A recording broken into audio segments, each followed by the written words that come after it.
시작하겠습니다. 하나님 감사합니다. 우리 직장 성교연합회 하나님 중앙위원 모임으로 하게 하심을 감사합니다. 우리 모든 사역 위에 성령이 나타남이 되시고 표적과 기적으로 성령께서 컨펌해 줄 줄 믿습니다.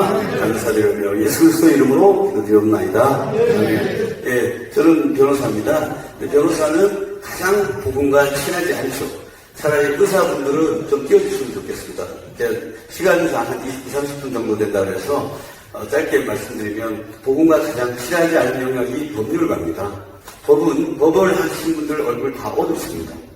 웃는 사람도 없거든요. 그런데 그 사람이 바뀔 때 조금 전에 주대준 이사님께 말씀하신 것처럼 영적으로 보고 성령으로 할 때만이 그 모든 일들이 변화됩니다. 우리가 잘 아는 로마서 8장 2절에 나온 것처럼 사도 바울이 열심히 구약을 열심히 하고자 하였으나 7장에 보시면 아하 공고한 사람이라 내가 이 사망에 있는데서 누가 나를 구원하랴 이렇게 한 후에 8장에 바로 나온 것이 여러분 잘 아는 그리스도 예수 안에 있는 생명을 주는 성령의 법이 죄와 사망의 법에서 너를 해방하였습니다. 이렇게 되어 있습니다.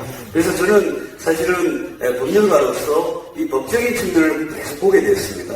첫 번째는 뭐냐면 우리나라 법을 포함한 모든 법의 기초가 어디서부터 왔는가, 성경과 무슨 관련이 있냐 이렇게 좀 따져봤더니 이 성경이 그냥 종교적인 책이 아니라 우리 같은 경우는 현행법, 우리 같은 경우는 그 독일법, 일본법을 계수하는 법입니다. 대한민국법은. 그 다음에 영미법체가 있는데 그 모든 법이 어디서 왔냐면 성경인 그 로마법에서 왔고 그 로마법에서 단지 영적인 부분만 뺀 것이 바로 현행법입니다. 그래서 저는 특별히 저 로마서를 쓴 사도 바울이 영적으로 성령의 법을 어떻게 이해했나를 관심을 갖고 또 저것이 법이라면 누구에게만 일어나는 특혜성이 아니라 믿는 자 누구에게나 내 이름으로 귀신을 내어주고 병든 자를 치유하며 정말 무슨 독을 마실지라도 해를 받지 아니하며 손을 얹어줘 나으리라. 이것을 저는 그대로 믿고 이것이 법이라고 사람들한테 설명해주고 그것을 해보라 했더니 동일한 기적이 일어났습니다. 즉 우리 직장 선교는 사도행전 바울이 얘기했던 우리가 전도와 선교한 영역 중에 그 직장을 통한 선교 영역이기 때문에 반드시 거기에는 성령의 나타남과 기적과 표적이 있어야 됩니다. 그것만이 그 모든 자들이 넘치고 변화되는 증거가 많을 줄 알고 있습니다. 그래서 제가 오늘은 그 성교 보고처럼 간략하게 진행하도록 하겠습니다. 다음 페이지 보시면. 그래서 제가 그 전까지 많이 썼던 게 두란노 성에서 말씀을 했는데 우리가 손수건과 앞치마를 가지고도 귀신이 떠나고 병이 낫는 그런 기적이 두란노 소원에서 일어났습니다. 근데 그 전장을 보면 우리가 로마서 19장 1절에 8절을 보면 우리의 모든 단계가 에베소에 있는 사람들이 성령이 있음을 알지 못하고 성령이 있다는 걸 들었지만 정확히 알지 못하고 요한의 세례 단계에 거칠 때가 많습니다. 근데 바울이 그들에게 안수할 때 성령께서 임하면서 그들이 방언도 하고 예언도 하고 이렇게 됐습니다. 그러면서 그것이 전제가 돼서 담대하게 하나님 나라를 선포했던 것입니다. 우리 직장 선교도 저 말하는 것처럼 성령의 나타남이 우리의 모든 일들 가운데 나타나야 할 것입니다.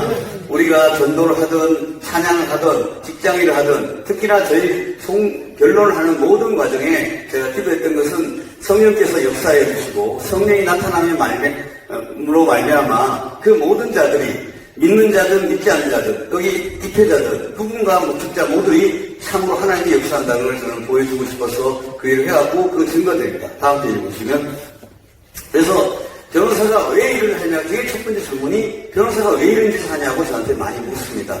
그런데 보시면 우리가 성경은 뭐라고 하면 율법이라고 그러죠. 바꾸면 뭡니까? 법률입니다. 그러니까 성경은 뭐냐면 법률책이에요. 근데 저는 변호사니까 법을 전문하는 사람이니까 당연히 할 수밖에 없는 것입니다. 그러면 또 사도행전은 뭐냐? 우리가 말하는 사도 바울이 현실 속에서 재판을 받아가는 그 과정에서 일어났던 그것을 한 저희들 형사소송법적인 그런 측면이 있습니다. 그 다음에 우리에게 말하는 구원과 모든 개념이 법률적 용어로 되어 있습니다. 즉 우리가 하나님 자녀가 된다는 것은 신부법에 대한 것이고 또 우리가 천국 시민권에 대한 건 국적법에 대한 것이고 우리가 하늘나라의 상급을 받는 것은 우리가 말하는 우리가 민법상의 상속법에 대한 것입니다. 그리고 그 그 근본에 대해서 오늘 조금 전 로마서 8장에 있는 것처럼 우리가 어느 법을 적용하느냐, 법 적용에 문제가 일어납니다. 즉 우리가 말하는 구약의 죄와 사망의 법이라고 지칭하는 구약을 가지고 할 것인가, 아니면 예수 그리스도의 십자가의 죽음을 피로 인한 새로운 생명을 주는 성령의 법을 할 것이냐, 그 적용의 문제입니다. 여러분들에게 우리가 사역을 할 것입니다. 그러나 우리가 어느 법을 적용하고 나올 거냐에 따라서 완전히 달라집니다.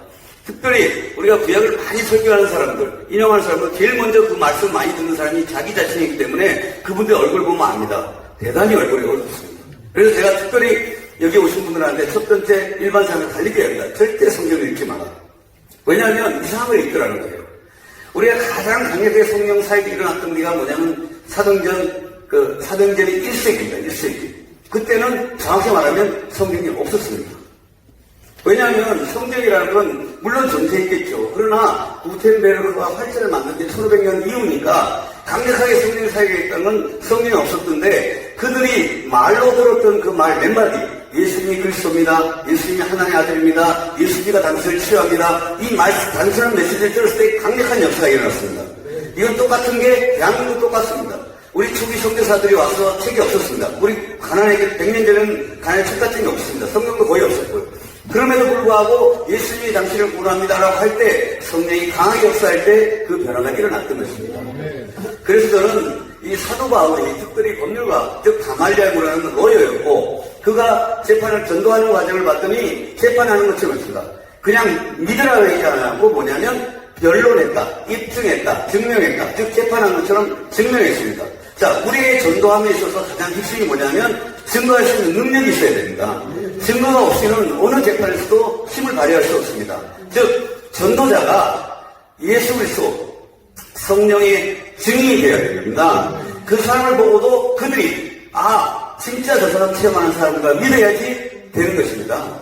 제가 전도한 얘기를 하면 사람들이 그래, 다 아는 얘기예요. 예수가 그리스도라는 말 모르는 사람이 어디 있습니까? 예수님 하나님 아들이라는 말 모르는 사람이 어디 있어요? 그러나 그것을 통해서 그들이 진짜 믿느냐 안 믿느냐는 전달자가 진짜 믿느냐 안 믿어야해요. 그 다음에 두 번째, 그들의 얼굴에서 드러납니다. 여러분이 사진을 찍어보면 압니다. 얼굴이 시커먼 사람들은 절대로 성령이 같이 하지 않습니다. 성령이 들어가는 순간 얼굴이 100% 바뀝니다. 그게 나중에 보여줍니다. 그래서 그걸 하는 거고, 또 역시 모세도 구약의 법률가였고, 사단도 뭐냐면 오선하는 자, 검사하는 역할을 하고 있습니다. 그리고 성령님을 뭐라고 그러냐면 파라클레이토스라고 변호사를 합니다. 즉 우리가 말하는 모든 부분이 법률되어 있기 때문에 제가 이해를 한다, 이런 뜻입니다. 다음 페이지 보시면, 그래서 세상법이 영원히 아까 좀 전에 말씀 것처럼 우리가 말하는 성경으로도 왔습니다. 우리가 잘 아는 모세오경을 다음으로 해서 두 번째 나온 게 두토노미, 두 번째 법 바로 신명기인데, 그 신명기에서 나오는 것이 내용이 나옵니다. 그 내용 중에서 영적인 부분만 뺀 것이 지금 현행법입니다. 우리가 헌법에 이렇게 되어 있습니다. 인간은 인간 그 자체로 존엄과 가치를 가진다. 헌법에 이렇게 되어 있습니다. 그걸 해석을 뭐라고 그러냐면 헌법책에 이렇게 되어 있습니다. 왜냐하면 인간이니까.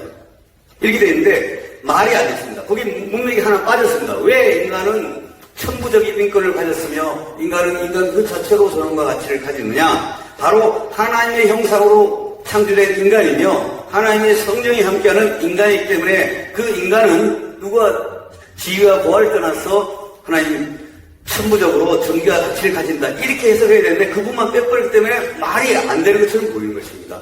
다음 페이지 보시면, 그래서 우리 직장 성경에서 뭐가 일어나야 되느냐, 우리가 보면 두 단계가 있습니다. 페리그마가 있는 경우가 있고 디다키가 있는 게 있습니다. 디다키라는 것은 기독교인의 생활과 사상을 많이 얘기합니다. 여기는 성령이 역사하지 않습니다. 그러면 페리그마는 뭐냐, 우리가 대언자처럼 사도행전에 성령이 말한 얘기만 합니다. 바울이 많은 걸 알았죠. 고린도전서 보면 바울이 내 말과 전도함이 사람의 지혜로 하지 아니하였다고 합니다. 그런데 그때 뭐냐면 성령이 나타난다, 능력으로 했다고 합니다. 바울이 가장 강력하게 논리적으로 많이 설명했던 데가 고린도입니다. 고린도인데 거기서 성도가 가장 약하게 일어납니다. 즉 자기가 많은 말을 했지만 변화되지 않더라는 거예요. 그래서 그때 얘기한 게 뭐냐면 내가 그리스도가 십자가 못 박힌가 외에는 내가 아무것도 전하지 않기로 작정했다고 하는데, 그때 폭발적인 사역이 일어나는 것입니다. 즉 그 단순한 말에 성령이 그대로 역사하느냐 하나 여기서 있는 것이 더 많은 재료와 뭘 갖고 와야 되는 게 아니라는 거예요. 그래서 우리가 반대 훈련을 해야 돼요. 뭐냐? 우리가 많이 배운 걸 죽이는 훈련을 해야 돼요. 그래서 심플해져야 된다는 거예요. 아주 심플해지고 우리 안에 많이 들어가는 걸 빼는 작업이 필요하다는 거예요. 그래서 단순하게 예수님이 그리스도입니다. 예수님이 하나님 아들입니다. 성령께서 여러분에게 놀라운 기적을 일으킬 것입니다. 라고 믿으시면 페리그마처럼 그 일이 그대로 일어납니다. 그런데 어떤 사람이 제가 이 말을 했을 때 반대 얘기를 하는 경우가 있어요. 100% 기적이 일어나지 않습니다. 왜냐하면 그 질문하는 것 자체에 이미 답을 얻게 하는 것이 아니에요. 왜냐하면 사람은 누가 논쟁을 벌리지 않습니다. 왜냐하면 성경의 말씀은 이로부터 선포되고 그것을 받느냐 안 받느냐의 문제지 그것을 갖고 논쟁을 해서 바울이 이겼다더라 그런 건 하나도 없었거든요. 그래서 우리가 그리스도에서 페르그마가 나타나야 되는 것은 뭐냐면 우리 모두가 직장 성교 현장에 예수님이 그리스도라고 예수님이 보혈이 우리를 치렀습니다. 성령이 지금도 역사합니다라고 이 단순한 말 여기에 페르그마가 나타나도록 성령이 나타남이 있도록 우리가 하도록 그것을 우리가 전심으로 기도해야 될 것 같습니다. 다음 페이지 보시면 그래서 두란노서원에서 이 두 달만에 9절부터 6절 살펴보면 재밌는 장면이 나옵니다. 뒷절에 보면 이 바울이 했더니 예수 이름을 썼더니 귀신이 떠나기는 그냥 뭐라 합니까? 귀신이 뭐라 하냐면 답을 합니다. 예수 이름으로 떠나가라 했더니 귀신이 놀고 자빠졌네 이렇게 답합니다. 내가 예수도 알고 바울도 내가 알거니와 너희는 누구냐 하고 반죽였습니다. 지금 한국교회는 어떤 현상이 벌어지냐면 예수 이름으로 내성 들린 귀신이 꽉 차 있습니다. 즉 예수라는 용어 센텐스가 강력한 기적을 일으킨 것이 아니라 이렇습니다. 즉 그래서 앞에 보시면 바울에게 있었던 그 현장에 있었던 손수건과 앞치마 한번 가져가도 예수라는 단어도 쓰지 않았음에도 불구하고 귀신이 귀신처럼 그것을 먼저 알고 병이 낫고 귀신이 떠나가는 기적이 일어났습니다. 바로 그 전에 기적이 있어야지만이 어마어마한 놀라운 역사가 일어납니다. 조금 전에 우리 의장님께서 저한테 우리 동생이 이런 얘기를 했습니다. 근데 로마서 1장을 보면 동생은 창궐한 시절이 있습니다. 그러나 바울이 강력한 복음이 나갈 때 그때 남자가 남자를 보며 성령이 불림이 일어난다고 했었거든요. 그때도 동성의 시절이 있었습니다. 지금에 일어나는 게 아니에요. 그럼 왜 지금 이런 현상이 일어나냐? 성령이 강한 역사가 일어나잖아요. 그것이 사라집니다. 저기도 보면 그렇게 그 두란노라는 것이 아덴이라고 하는 어마어마한 신상이 있습니다. 어마어마한 우상을 세우고 있고 전 소아시아 전 지역에 순례를 하고 그 화폐가 전부 다 아덴의 신전으로 되어 있고 또 전 지역에 있는 사람들이 와서 됐고 그 아덴의 신전은 세계 7대 불가사의로 늪지에 된 성전이었습니다. 그런데 그 지역 바로 옆에서 두란노라 아주 작은 곳에서 바울이 예수 그리스도와 성령이 나타남을 했더니 자 어떤 일이 벌어졌어요? 사도행전 19장에서 소동이 벌어져갖고 아덴을 섬기는 사람들이 그것을 다 버리고 압도적으로 일로 왔다는 것입니다. 지금 한국교회가 아주 위기가 있고 두려움을 가고 있습니다. 그럼 왜 그러냐 이거예요. 강력한 표적과 기적이 일어나야 됩니다. 표적과 기적의 전제 조건이 하나가 있어요. 우리가 전하는 말을 많이 전할 필요가 없어요. 예수님이 하나님 아들입니다. 예수님이 그리스도입니다. 예수님이 피가 필요합니다. 이 세 가지 문장 외에는 더 많이 필요하지 않습니다. 그런데 거기에 강력한 성령이 나타나면 반드시 표적과 기적이 일어납니다. 그래서 우리가 안전내고 일어나 걸어라. 눈 먼 자는 눈을 뜰지어다. 병든 자는 치유될지어다. 이렇게 할 때 많은 사람들이 기적을 체험하고 달려왔던 것입니다. 그럼 한국교회가 왜 약해졌냐? 바로 초대교회에서는 강력한 이런 성령의 기적들이 일어나지 않고 냉랭해졌다는 것입니다. 그러면서 더 세련되게 뭘 했냐면 디다키라는 것입니다. 어떻게 기독교인이 잘 살아야 되는지 이걸 얘기했는데 그거 가지고는 한계에 부딪힌 거예요. 그래서 요즘은 제가 우리 사도적분들 봅니다. 얼굴 오던 분은 100% 기독교인이에요. 왜냐? 기독교인은 이미 마음에 죄책이 있는 데다가 우리가 윤동주 서시에 나는 것처럼 입새에 있는 바람에도 괴로워했던 것처럼 마음에 제 죄책감을 늘 시달리는 거예요. 우리 영적 통풍 환자들로 꽉 차 있습니다. 그래서 얼굴이 웃지 않습니다.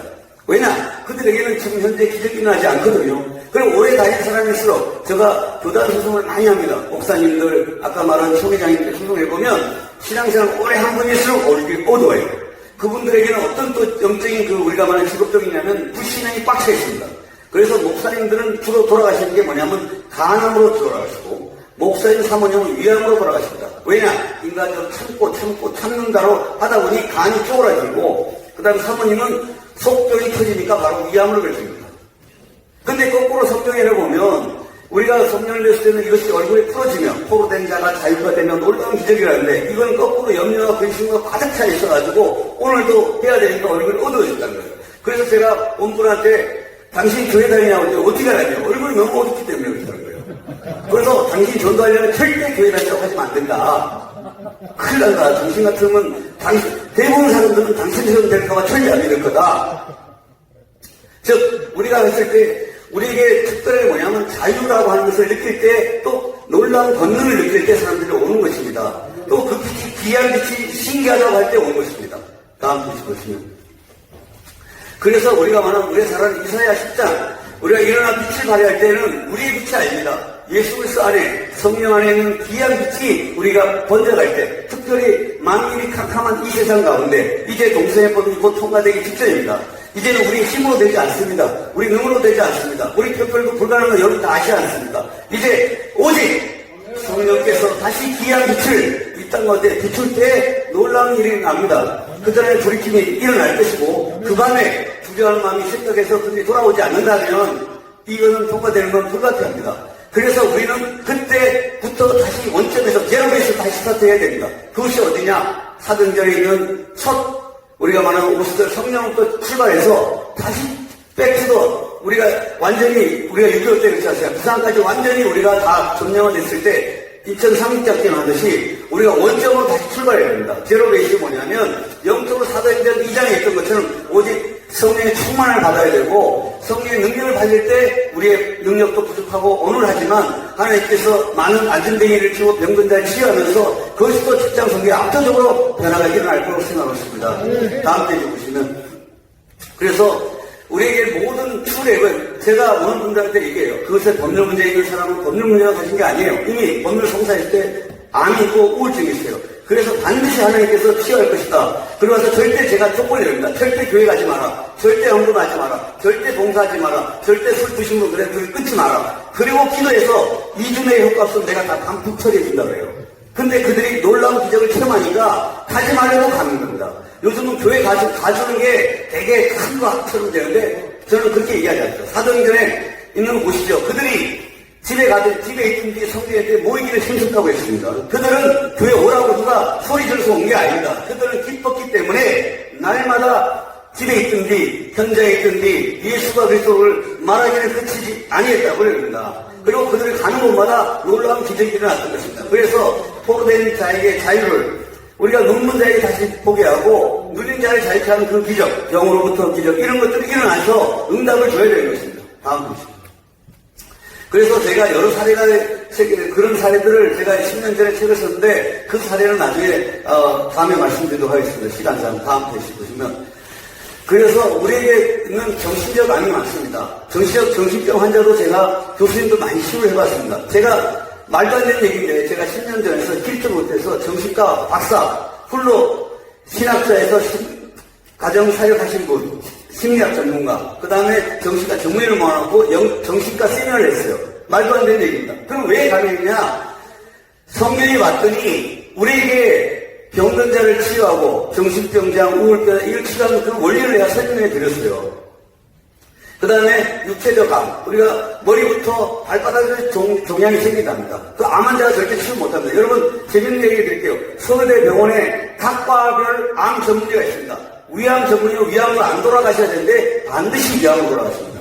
간암 전문의는 간암으로 절대 돌아가셔야 되는데 꼭 간암으로 돌아가십니다. 폐암 전문의는 폐로 안 돌아가실 때 폐로 돌아가십니다.